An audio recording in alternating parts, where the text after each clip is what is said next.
pense que c'est une opportunité qui se pose pour notre continent dans des termes très évidents, dans la mesure où les ressources naturelles représentent pour beaucoup de nos populations la première base autour de laquelle la vie s'organise, que ce soit l'accès à la nourriture, l'organisation du cadre de vie, l'accès à des produits pour la santé, l'organisation des espaces culturels, les aspects liés au tourisme, etc.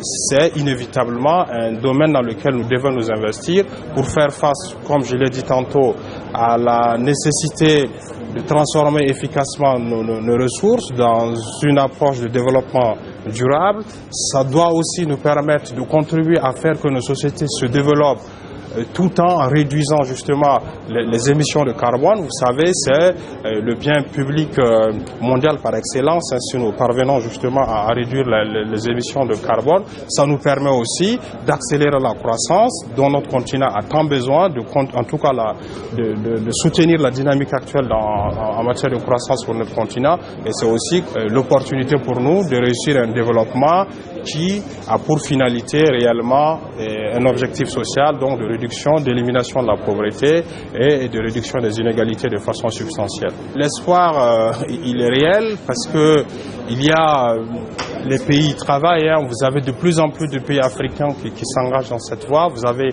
des pays comme l'Éthiopie, vous avez des pays comme le Rwanda, vous avez des pays comme le Kenya, vous avez l'Afrique du Sud, vous avez le Congo qui est aussi en train de développer ces stratégies. Nous sommes dans le contexte de l'élaboration des objectifs de développement de l'après 2015 et le sommet de Rio + 20 a reconnu l'économie verte inclusive comme étant effectivement un moyen pour aller vers ce développement durable là.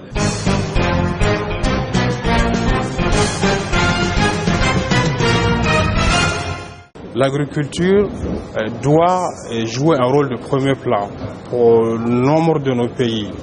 Et dans le cadre justement de cet effort pour réussir une transformation structurelle de nos économies, parce que déjà elle représente, selon les chiffres, entre 10 et 30% du PIB pour la plupart de nos pays, et c'est souvent entre 70 et 80% aussi de l'emploi dans nos pays qui se retrouvent dans ce secteur-là. Donc si nous voulons en particulier réussir une transformation qui élimine la pauvreté, qui réduise les inégalités de façon substantielle, nous devons nous assurer que le point de départ de cette transformation, c'est l'agriculture, parce que toutes ces personnes-là y sont employées.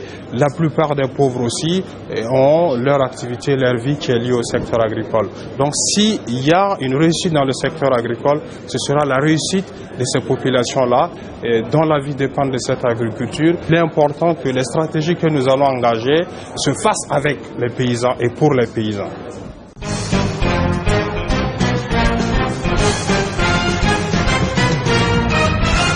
On ne peut pas se voiler la face et dire qu'il n'y a pas de risque, mais le risque n'est pas seulement lié à l'économie verte en tant que telle.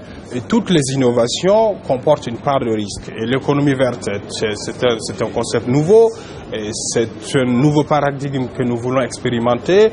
Maintenant, ces risques ne doivent pas nous faire perdre de vue les opportunités, ils doivent simplement nous amener à avoir les meilleurs mécanismes et à avoir une approche prudentielle, graduelle dans cette démarche-là.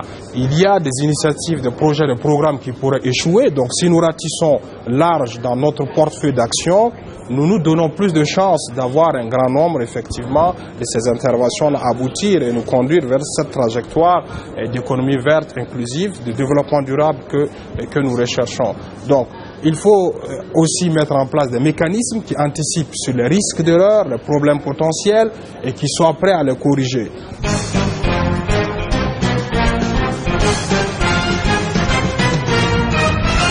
C'était une occasion, en tout cas, formidable de rencontrer les acteurs africains qui sont actifs sur cette question justement de l'économie verte. Vous avez vu qu'il y avait un nombre important d'acteurs du secteur privé africain et international qui sont là.